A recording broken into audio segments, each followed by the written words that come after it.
अस्सलाम दोस्तों, आप देख रहे हैं खाली टेक्निकल यूट्यूब चैनल। दोस्तों आज की वीडियो में हम बात करने वाले हैं रेडमी की तरफ से नोट 10 जो कि 4GB वाला वेरिएंट है इसकी गेमिंग के हवाले से। दोस्तों इसके ऊपर मैं पबजी, COD और इसलिए कुछ गेम्स रन करके देखूंगा कि ये जो मोबाइल फोन है हीट अप तो नहीं हो रहा, कहीं पबजी के अंदर कोई लैग तो नहीं देखने को मिल रहा, और पबजी कौन सी सेटिंग पे चल रही है, गेमिंग के लिए ये कैसा स्मार्टफोन है। और अगर आप इसे 30,000 के अंदर, मतलब कि 32,000 की इसकी डिवाइस है, 30,000 तक आपको इजीली मिल जाता है, 30,000 31,000। तो अगर आप इसे 32,000 के अंदर खरीदते हैं तो ये फोन आपको कैसी गेमिंग प्रोवाइड करता है। और इसका हाईलाइटेड फीचर ये है कि इसके अंदर स्नैपड्रैगन का एक नया प्रोसेसर लगाया गया है। तो ये मेरा फर्स्ट टाइम होगा कि मैं स्नैपड्रैगन के इस प्रोसेसर को यूज कर रहा हूँ, जो इसका नाम है स्नैपड्रैगन 678 और ये एक ऑक्टा कोर प्रोसेसर है। ये जो प्रोसेसर है एंड्रीनो 612 के साथ इस फोन के अंदर लगाया गया है, जो कि एंड्रीनो 612 GPU है। तो आज टेस्ट करते हैं ये स्मार्टफोन आपको कैसी परफॉर्मेंस प्रोवाइड करेगा पबजी के अंदर। क्या आप दूर से हेडशॉट ले सकते हैं? क्या दोस्तों आपकी जो गोलियां हैं वो एक्यूरेट लग पा रही हैं, या आपको बंदे उड़ाते जा रहे हैं? बेसिकली दोस्तों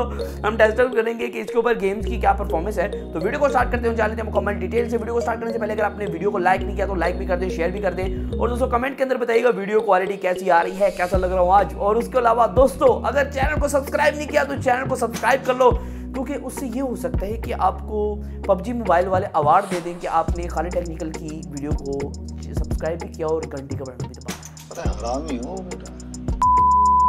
दोस्तों एक गेमिंग टेस्ट स्टार्ट करने से पहले कुछ स्पेसिफिकेशन जानना आपको बहुत ज़्यादा ज़रूरी है। जैसे कि इसके अंदर जो स्पेसिफिकेशन है जो कि गेमिंग को चलाने में मदद देगी, गेमिंग को इन्हेंस करेगी, वो ये पहला तो प्रोसेसर है भाई। इसके अंदर 678 प्रोसेसर देखने को मिलता है, जो कि ऑक्टा कोर प्रोसेसर है, और साथ में जो GPU है 612 का एंड्रीनो का लगाया गया है, और साथ में दोस्तों 4GB की रैम है, 128GB की स्टोरेज है। लेकिन दोस्तों ये है UFS 2.2 वाली, मतलब कि काफ़ी ज़्यादा तेज इसकी स्टोरेज होने वाली है, काफ़ी ज़्यादा आपको रीड एंड राइट स्पीड देखने को मिलने वाली हैं। और यहाँ दोस्तों इसके अंदर डेडिकेटेड मेमोरी कार्ड की स्लॉट आपको देखने को मिलती है, मतलब कि आप 2 सिम्स के साथ एक मेमोरी कार्ड भी लगा सकते हैं। अगर आप बहुत सी गेम इस फोन के अंदर इंस्टॉल करना चाहते हैं तो आपके लिए एक बेस्ट ऑप्शन हो सकता है कि अच्छा मेमोरी कार्ड इसके अंदर लगा सकते हैं। उसके अलावा दोस्तों 5000 mAh की बड़ी बैटरी होने के साथ साथ इस बैटरी के अंदर आपको 33 वाट की फास्ट चार्जिंग का सपोर्ट देखने को मिलता है। इन द बॉक्स आपको ब्रिक भी देखने को मिलती है, और साथ ही साथ दोस्तों टाइप C वाली है। और दोस्तों एक और बात जो कि मुझे काफी अच्छी लगी इस फोन की, 3.5 mm के जैक को रखा गया, रिमूव नहीं किया गया है। और साथ साथ दोस्तों अगर आपको बैटरी अच्छी दी गई है, आपको चार्जर अच्छा दिया गया है, साथ में आपको डुअल स्पीकर्स की ऑप्शन देखने को मिलती है।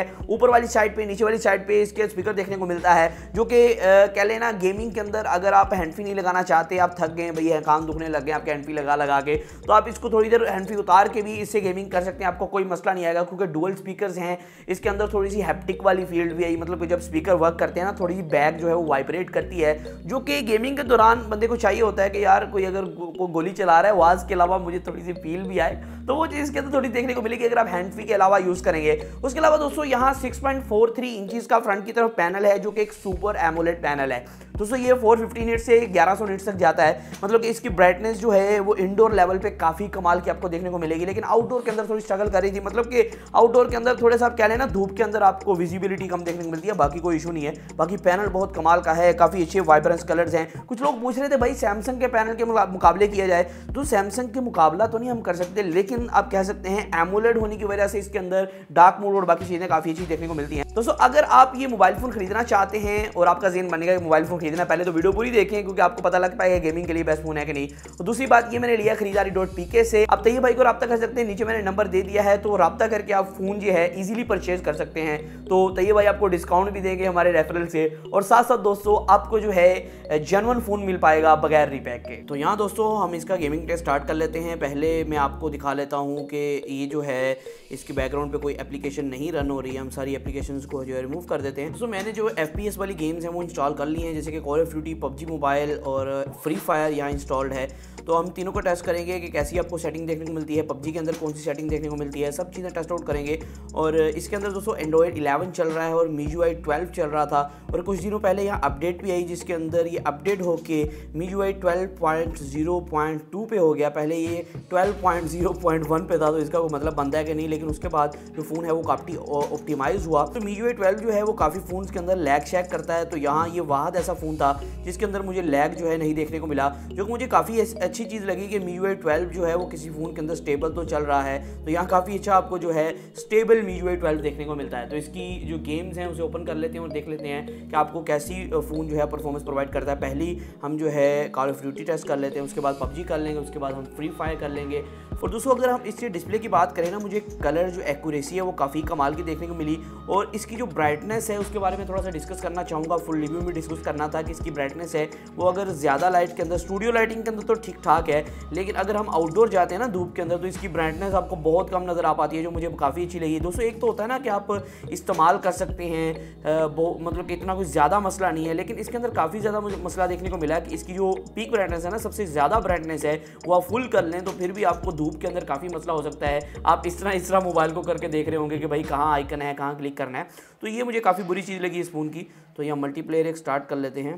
तो मैं कोई पीरो जो है ना पीरो वो प्लेयर नहीं हूँ, लेकिन फिर भी आपको कुछ गेम खेल के दिखा सकता हूँ। तो यहाँ स्टार्ट कर लेते हैं और कुछ सेटिंग का भी जायज़ा लेंगे कि कौन सी सेटिंग पे ये स्मार्टफोन है आपकी गेम को रन कर रहा है। अच्छा तो दोस्तों यहाँ जो है हम सेटिंग के अंदर चेकआउट कर लेते हैं। सेटिंग के अंदर मैंने पहले सेटिंग की थी इसकी, तो ऑडियो एंड ग्राफिक्स के अंदर जाएँ तो वेरी हाई पे चला सकता है और हाई पे ये मैक्स फ्रेम रेट तक चला सकता है। और यहाँ जो है एंटी एलिसिंग हमने ऑन कर ली है, तो इसको हम बंद कर देते हैं, मतलब कि मैक्स फ्रेम रेट पे चला सकता है हाई पे, वेरी हाई पे नहीं। तो इसका कुछ साउंड हम थोड़ा सा कम कर देते हैं कि आपको मेरी आवाज़ ठीक आती रहे। अच्छा जी, ये कुछ मैच लग गया है, पता नहीं कौन सा मैच है ये, हमें तो ये चीज़ का भी नहीं पता, लेकिन हम इसे खेलेंगे और बंदे लुढ़काएंगे दोस्तों, बंदों को ठोकेंगे, उनके हेडशॉट। ओह नो, ये कहाँ से ऑन हो गया। अच्छा जी, ये कॉल ऑफ ड्यूटी ना मुझे काफ़ी स्टेबल गेम लगती है मोबाइल फ़ोन्स के अंदर, क्योंकि वो अच्छा चाहिए, वो वाला मैप है। ओ भाई, ओ गोली मार दे रही, ओ गोली मार दे, ओए ओ भाई, बिस्ती होगी हमारी भाई, मरी ना बस। ओ भाई, इतने बंदे मार दिए हमने एकदम, ये हम बैठ क्यों गए हैं। अच्छा भाई, पोल पे लेके बंदे मार देते हैं। ओ भाई ये देखें, अच्छा जी, कोई लैग नहीं है, कमाल का चल रहा है। तो दोस्तों गेम जो है काफ़ी कमाल की चल रही है, कोई भी लैग नहीं है इसके अंदर।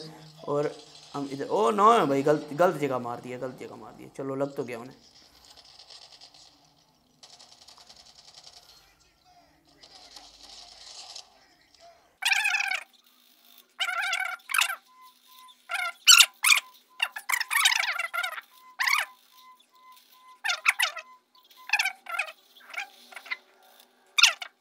तो काफ़ी अच्छी क्वालिटी देखने को मिल रही है यहाँ COD के अंदर, ये आप देख सकते हैं काफ़ी जो अच्छे ग्राफिक्स देखने को मिल रहे हैं, कोई भी लैग नहीं है और फ़ोन अभी तक हीटअप नहीं हुआ है। हालांकि कमरे का टेम्परेचर थोड़ा सा ज़्यादा है नॉर्मल से, क्योंकि यहाँ जो मेरा कमरा है इसके अंदर काफ़ी चीज़ें चल रही होती हैं, तो PC की वजह से भी काफ़ी टेम्परेचर ज़रा हाई हो जाता है।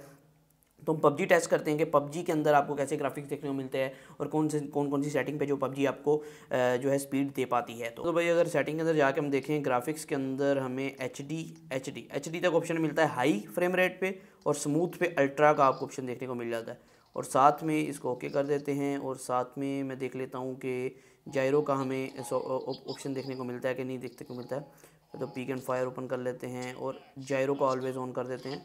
और ये जायरो इसका हार्डवेयर बेस है, और यहाँ आपको जो है काफ़ी अच्छा, मुझे काफ़ी अच्छा लग रहा है। देखें ना, फुली एक्यूरेट है, इसमें कोई इशू नहीं है। ये देखें, फुली एक्यूरेट है जायरो, फुली एक्यूरेट है, इसका कोई इशू नहीं है। जब भी आप COD खेल के PUBG में वापस आते हो ना, आपको PUBG, ओ भाई जी हौसला, मैं नवा बंदा है, मैंने कोई, ओ भाई उसने हमें ठोक दिया है।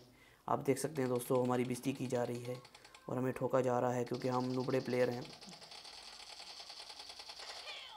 चल भाई। तो दोस्तों PUBG के अंदर मुझे लग रहा है कि फ़ोन थोड़ा सा पीछे से हीटअप हो रहा है, थोड़ा सा मुझे महसूस हो रहा है अपनी उंगलियों पे कि थोड़ी सी हीटिंग बढ़ रही है। तो बताओ भाई, मैं तेरे नाल है, टेंशन लेनी। ओ भाई मैं तेरे नाल नहीं हैगा, मर गया।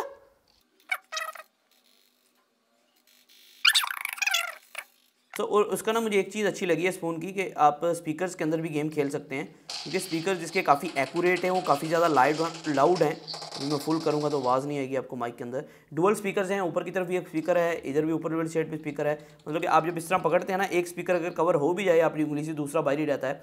और इसके अंदर थोड़ी सी मुझे लग रहा है कि वो हैप्टिक मोटर वाली फील्ड आती है। वैसे इसके अंदर मोटर नहीं है, मेरे ख्याल स्पीकर की कोई वाइब्रेशन है जिसकी वजह से इसके अंदर ना थोड़ी सी वाइब्रेशन टाइप आती है। ओ भाई, मार दिया भाई।